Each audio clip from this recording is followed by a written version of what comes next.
Assalamualaikum warahmatullahi wabarakatuh. Kembali bersama channel saya Faisal_Vector, channel yang memberikan edukasi soal hukum, sosial, dan politik. Bagaimana kabarnya kali ini? Semoga kita selalu menjaga kesehatan, lindungi diri kita, lindungi keluarga kita, dan lindungi masyarakat dari penularan COVID-19 yang semakin masif. Nah, kebetulan di topik kali ini saya akan membahas mengenai COVID-19 dan juga PPKM, pemberlakuan pembatasan kegiatan masyarakat yang diselenggarakan sampai pada tanggal 20 Juli nanti.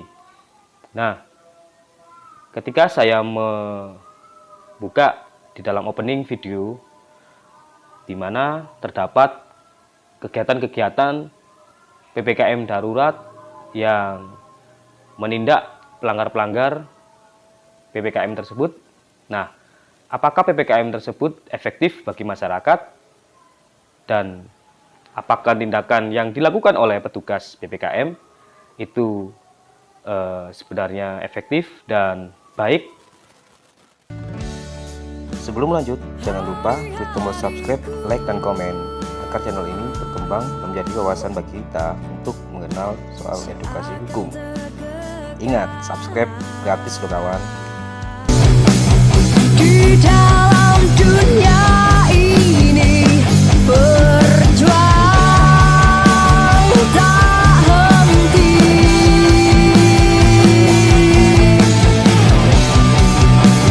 hadapi tiap peri menuju indah nanti.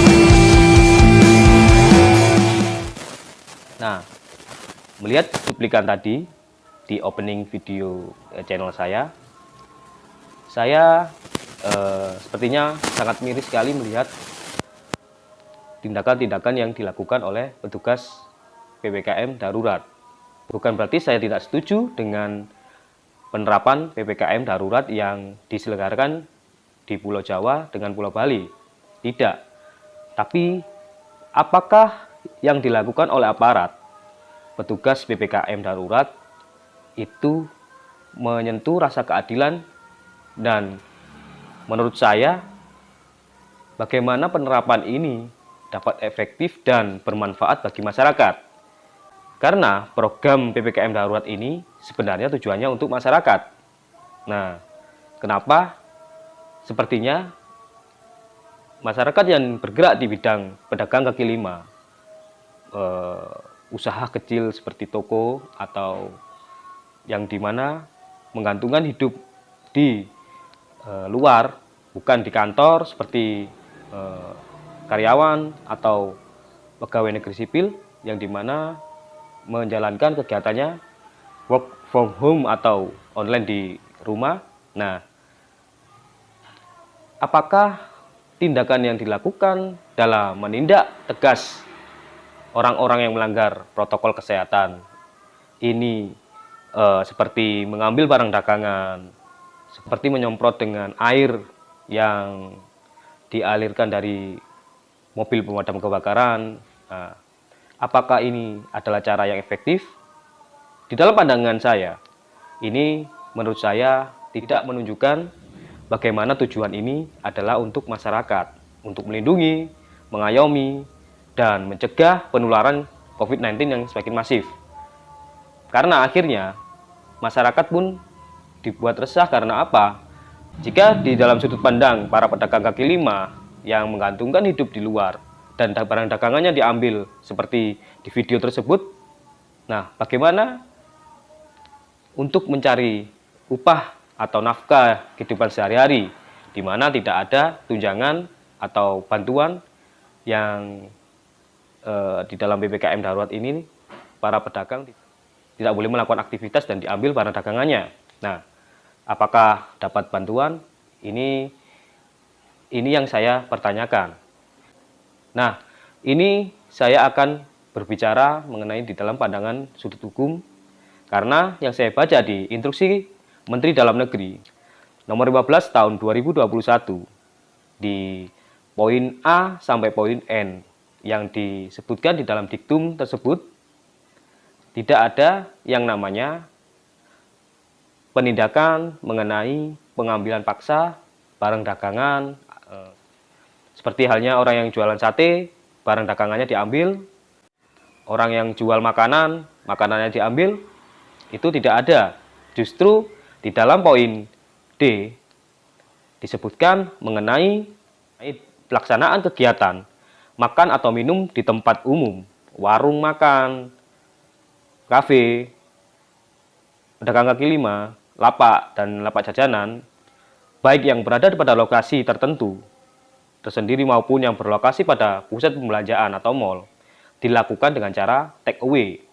Nah, tidak ada pengambilan paksa apabila ada pelanggar protokol kesehatan.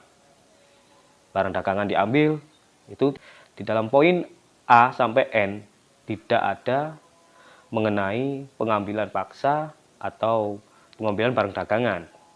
Mungkin kalau pengambilan meja, kursi, dan alat-alat yang dimana seharusnya tidak ada pengunjung yang datang untuk makan di tempat atau dine-in, nah itu baru saya setuju.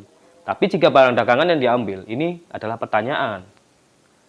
Saya juga mengkritisi di mana pembatasan atau penutupan jalan itu di dalam instruksi Menteri Dalam Negeri di poin A sampai N tidak ada penyebutan untuk penutupan jalan, akses pengendara untuk misalnya berada di tujuan, misalnya seorang yang di mana dia harus bekerja di lokasi yang memang berada pada jalur penyekatan tersebut.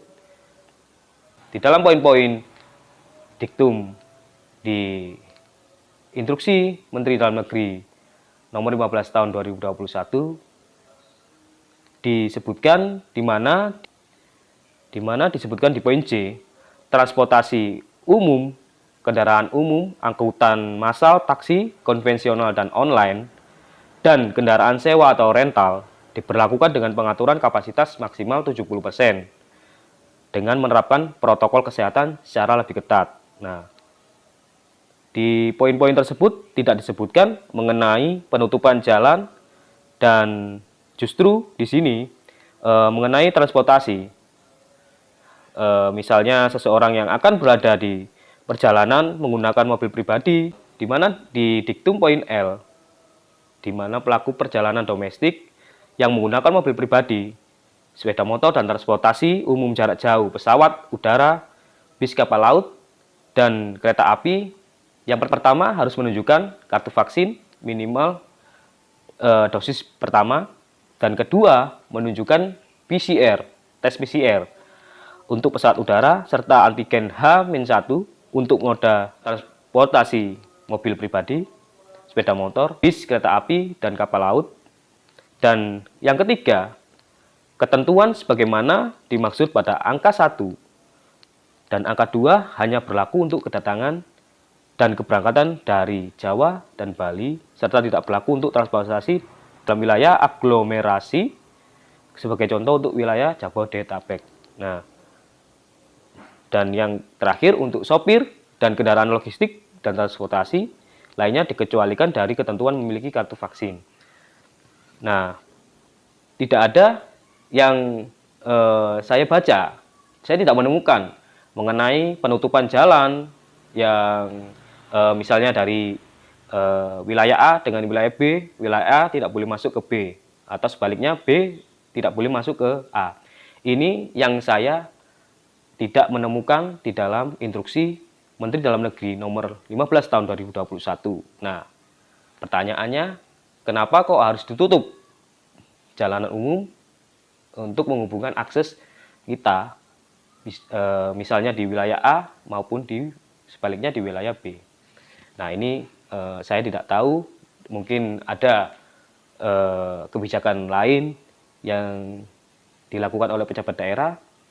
Saya hanya mempertanyakan soal penutupan jalan maupun pengambilan barang dagangan, di mana masyarakat yang menggantungkan hidupnya untuk berjualan, melakukan perjalanan di wilayah A dengan wilayah B B tidak dilakukan dengan tindakan yang represif, tindakan yang arogan, yang seharusnya dilakukan dengan cara yang persuasif, tindakan yang humanis, memanusiakan manusia. Karena kembali PPKM ini tujuannya adalah untuk masyarakat, karena di dalam negara demokrasi untuk rakyat dan oleh rakyat. Nah, jika ini ditekan, jika ini dilakukan tindakan arogan, maka yang ditakutkan oleh masyarakat bukan penyakit COVID-19 itu sendiri. Nah, malah yang ditakutkan adalah jika dia melakukan aktivitas di luar yang seharusnya itu dia sangat penting untuk berada di wilayah tersebut, jadi terhambat. Kecuali kalau memang misalnya dia perjalanan ke wilayah A dan wilayah B, dia tidak melakukan kegiatan protokol kesehatan, tidak memakai masker dan sebagainya, ini yang jadi pertanyaan. Nah, kembali saya berharap tidak ada tindakan-tindakan di luar tindakan yang tidak memanusiakan manusia. Nah, dengan saya membuat konten seperti ini, saya hanya mengkritisi apa yang ada di dalam pemberlakuan PPKM yang menurut saya tidak wajar dan tidak mencerminkan itu untuk mengayomi dan untuk tujuan kemaslahatan, kemanfaatan masyarakat. Justru menakut-nakuti dan membuat orang malah takut dengan tindakan tersebut. Nah, saya setuju. Tujuan pemerintah ini adalah tujuan yang mulia, tujuan yang baik untuk mencegah penularan COVID-19 yang semakin masif. Namun kembali, dalam menghadapi situasi seperti ini, seharusnya yang kita terapkan adalah saat ini adalah sila ketiga di dalam Pancasila, yaitu Persatuan Indonesia. Janganlah menindak masyarakat kecil, seharusnya masyarakat diberikan edukasi, diberikan penyuluhan, diberikan wawasan yang semakin banyak agar masyarakat ini peduli, masyarakat ini menjadi sadar akan kesehatan dengan tidak menakut-nakuti atau tindakan represif yang membuat orang masyarakat menjadi resah dan takut. Nah, ayo kita bersatu, kita hadapi ini semua, kita lawan COVID-19 sebagai bangsa Indonesia yang di sila ketiga mengenai Persatuan Indonesia. Jangan sampai ini kontradiksi dengan berita yang tengah ramai mengenai kedatangan tenaga kerja asing di saat PPKM darurat ini diberlakukan di Pulau Jawa dan Bali. Nah, saya di dalam konten ini semata-mata hanya ingin memberikan edukasi soal hukum dan pandangan hukum saya, dan haruslah ini berdasarkan keadilan, equality before the law, artinya hukum harus sama rata. Tindakan-tindakan seperti ini adalah tindakan hukum. Menindak masyarakat kecil, ya juga harus menindak yang besar, yang melanggar aturan. Jangan ada tebang pilih dan sebagainya. Sekian video dari channel saya.